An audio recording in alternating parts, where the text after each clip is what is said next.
Today I'm going to be showing you 5 basic techniques that every jewellery maker should know.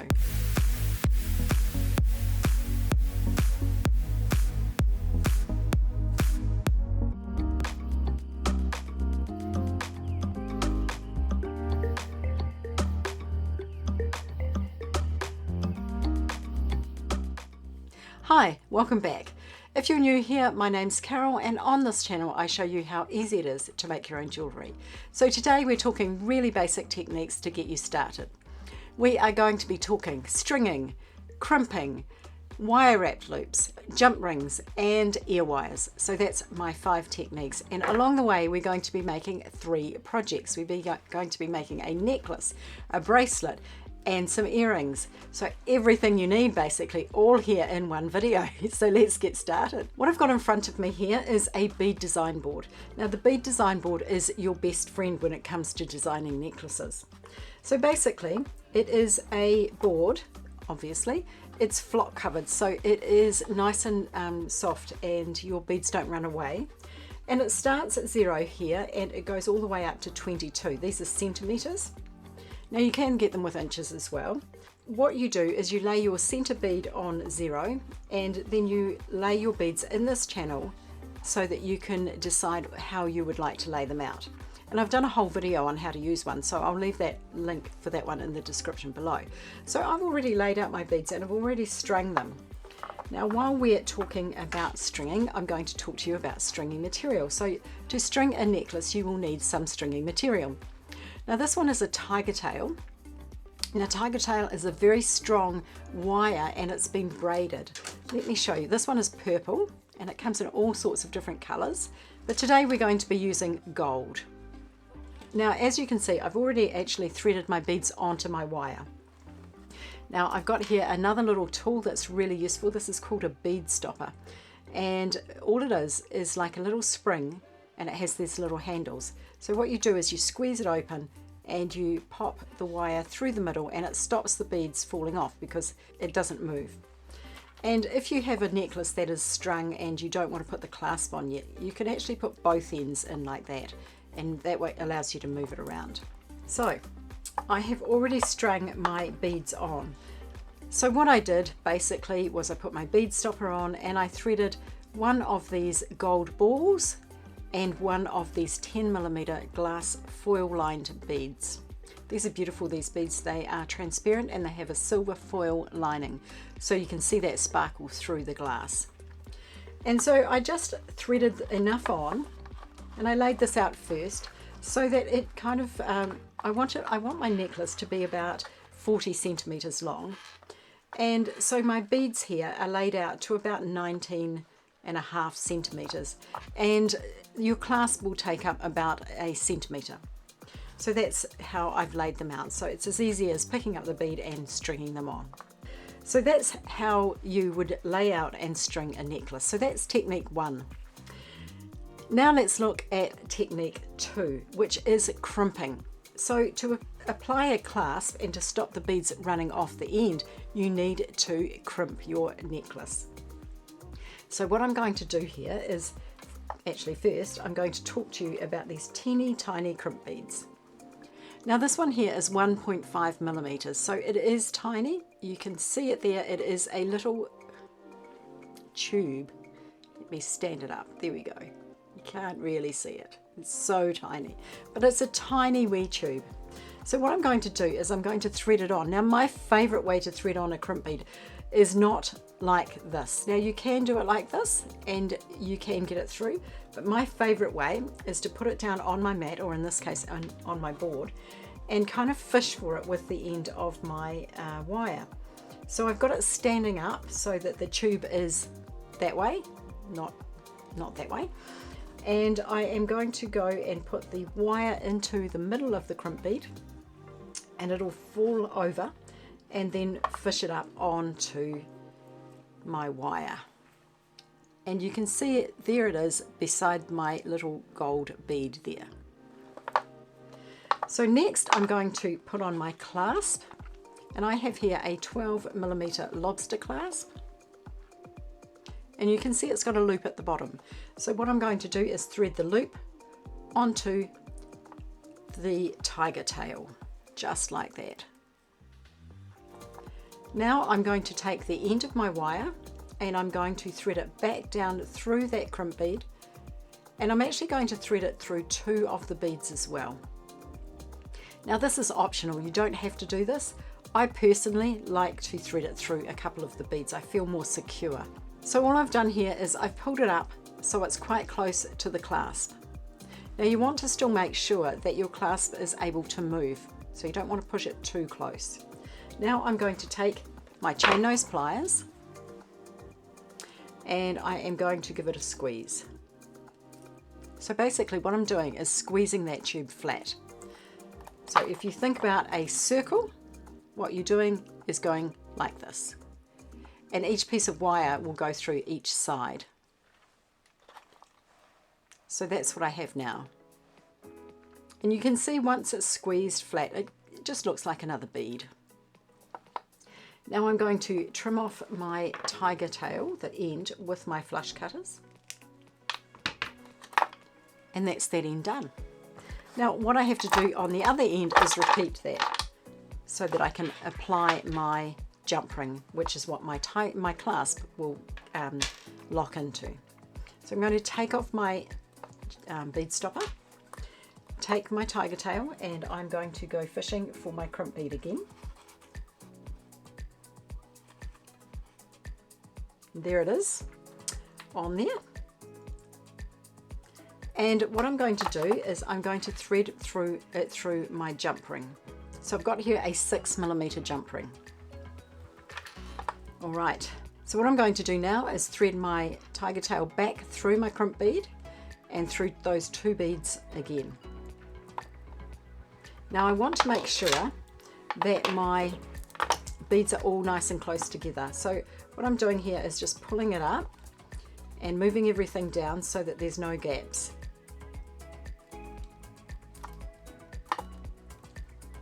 So I'll just remove my bead board so we can see what we're doing. And I just want to make sure there's no gaps there. But once again, you want to make sure that your jump ring can still move around. You don't want it too tight. So I've got my end coming out and I'm going to take my chain nose pliers and give that crimp bead a good squeeze. Then I'm going to trim off my end. Now with my flush cutters, because they've got nice and sharp points, I can actually get quite close there. All right.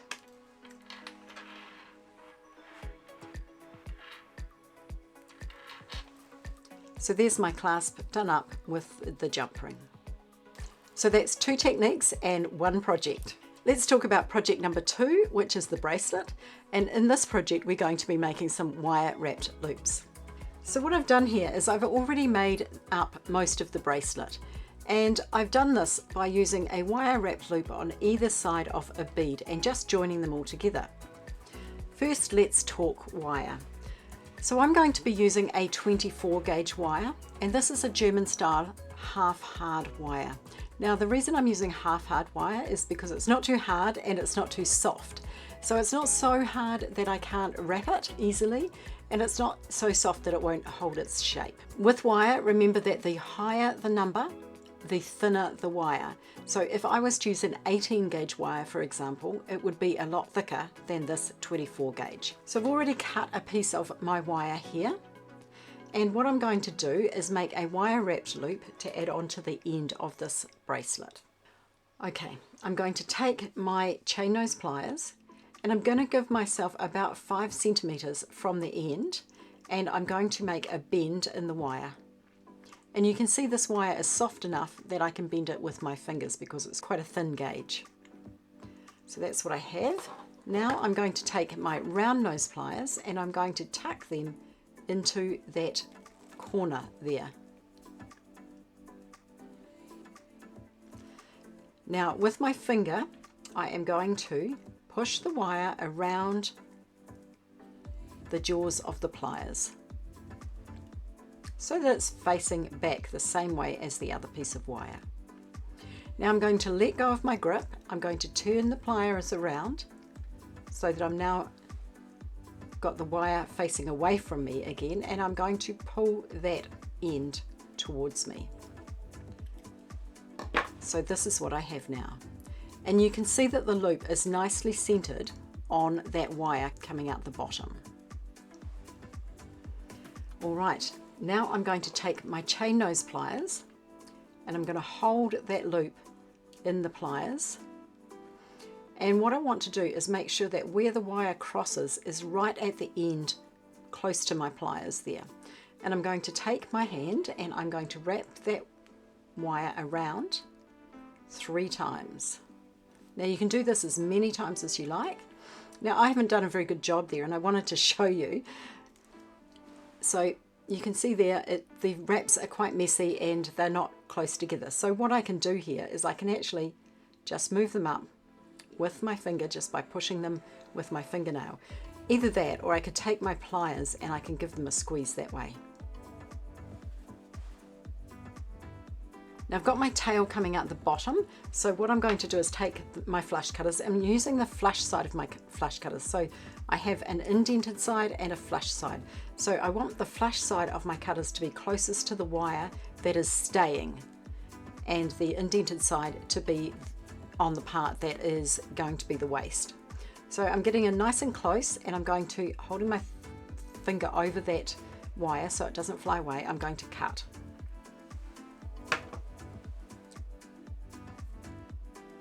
Now I've got a little end sticking out, not sure if you can see it, but what I'm going to do is take my pliers and I'm going to give it a squeeze down, just to squeeze that end in, and you might need to turn it round to do this. So just making sure that that end is tucked nicely in, and you can feel it to see if it's sticking out, and it's not. Then I'm going to feed on my bead.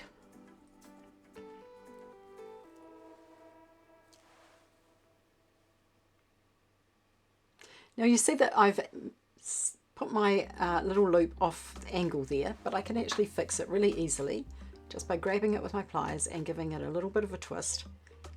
Now this is what I love about wire, you can always manipulate it.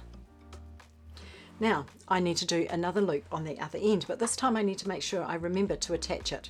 So I'm going to take my pliers here and hold the wire right at the tip of my pliers because I don't want to leave too much space. If I held it up here, I would leave a lot of space and I don't want to do that. I want to hold it right at the tip, and I'm going to bend that wire towards me. So just making another right angle. Now I'm going to take the round nose pliers and tuck them into that corner there again. And I'm going to push the wire over just like I did before and pull it back towards me. Then I'm going to readjust the pliers and pull the wire towards me again. Now before I do anything else, what I need to do is feed on the last piece of my bracelet. If I forget to do this, I'll have to start again. And believe me, you will, I've done it many, many times. All right, so all I'm doing here is feeding the loop of my last bead onto the end, and I put it up into the loop of this one.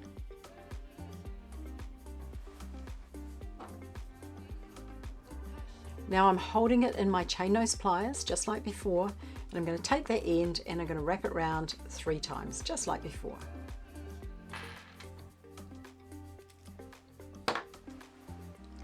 So that's what I have now.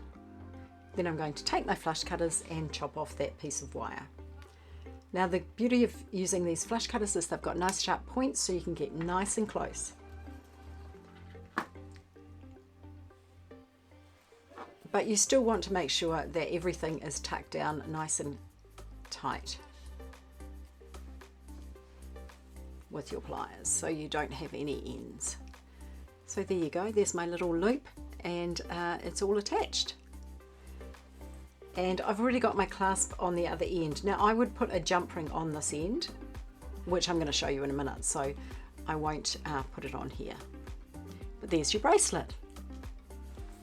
Now before we move on to technique number, so that was technique number 3. Before we move on to technique 4, I want to show you another couple of pieces that I've made using the same technique.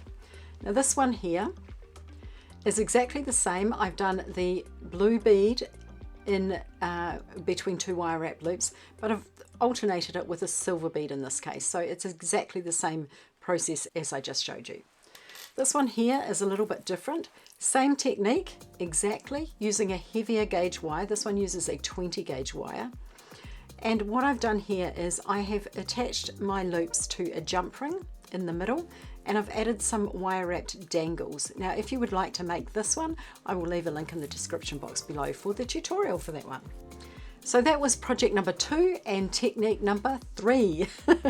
Now we're going to move on to technique number 4 and 5 and we are going to make project number 3, the earrings. Whew. The techniques we're going to be using this time are opening and closing jump rings and also attaching ear wires, and we're going to be making the earrings obviously. I've already made earring number 1. Here it is here. Now what I've done here is I've used this beautiful butterfly bead and I've attached a little star charm on the bottom, and I've used the same wire wrapping technique. But I've done it a little differently this time because I've used an eye pin. Eye pins are basically long pieces of wire. In this case this one's 5 centimeters long with a loop on one end. So we're going to be using that to thread on our beads. So we are going to put on our butterfly bead, making sure it is the right way up. And we're going to put on this small bead. This is a round gold bead, like that. Now I'm going to make a wire wrapped loop at the top, just like before. I'm going to grab my chain nose pliers and I'm going to put them at the top there, and I'm going to bend the wire towards me. Now this wire is a little heavier, so it is a little harder to work with, but still really, really easy. Now I'm going to take my chain nose pliers, pop my round nose pliers, pop them in there, and I'm going to push the wire around just like before, like that, and I'm going to adjust and bring the wire back towards me.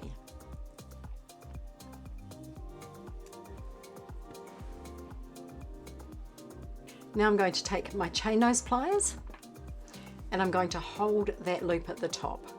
Now it's a little off center, so I'm actually just going to give it a little twist so that it's now nicely centered.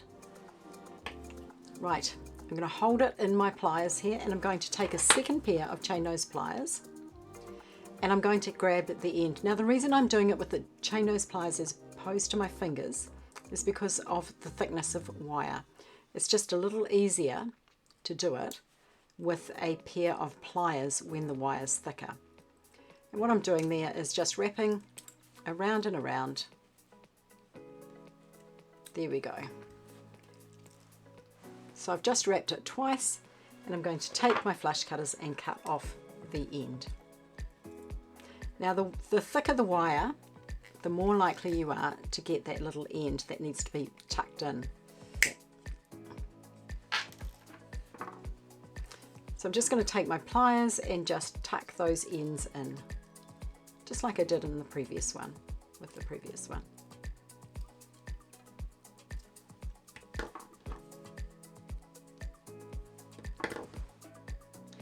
So there we go, there's the main component of our earring. Now what I'm going to do is I'm going to show you the technique of opening and closing jump rings. I've got a 4mm jump ring and I have done a whole video on how to use jump rings, so if you would like to watch that, I will leave a link in the description box below. So I have my jump ring and I'm holding it on one side with my pliers. Now the split in the jump ring is at the top. I'm going to take my other pair of pliers, hold it on the other side, and then I'm just going to move my hand down so that I open my jump ring. Now I'm going to feed on my little star charm, and I'm going to feed on the bottom loop, not the wire wrapped loop, the bottom loop or the eye pin loop, and I'm going to hold the jump ring on the side again, and I'm going to close it up. If it doesn't close the first time, what you do is you go up and down until you feel it rub against the other piece. So up and down, and you're pushing towards the other piece. So you want to either hear it or feel it click into place. And I always like to double check my jump rings too. So there it is. the charm attached with the jump ring. And the last thing we have to do to complete these earrings is open and close the ear wire. Now an ear wire has a loop on the bottom, generally speaking. There's all sorts of different types of ear wires. This is a twist ear wire, and the twist is this part here that looks like a spring. So generally with this type of ear wire, the loop at the bottom opens on the inside. So what I'm going to do is take my chain nose pliers, I'm going to hold the loop on the inside just like that, and I'm going to put my thumb over and my finger over that ear wire to support it. And then I'm just going to twist down just like I did with the jump ring to open that ear wire up. Now I'm going to feed on the wire wrapped loop, and I'm going to close up the loop in exactly the same way. Now with the earrings, and I used to do this all the time when I first started, is you need to make sure that that loop is really well closed, because otherwise your earring will pop off the ear wire. So I'm going to do the same thing. I'm going to lift up and down and press towards the ear wire with my pliers until I feel it click into place, or feel it rub against the other piece. So there's my earring. And of course I've already made the other one, so there's my pair. So there you go, 5 techniques, 3 projects in a very short amount of time. I really hope you enjoyed that and you will take away something from this video. And you can use those 5 techniques to make all sorts of jewelry. Basically, those are the techniques I use every single day. If you've enjoyed this video, it would be really cool if you would give me the thumbs up. And obviously, if you want to see more, subscribe and like the video so that you will never miss a thing. Also, check us out on Facebook and Instagram, and just generally follow us everywhere.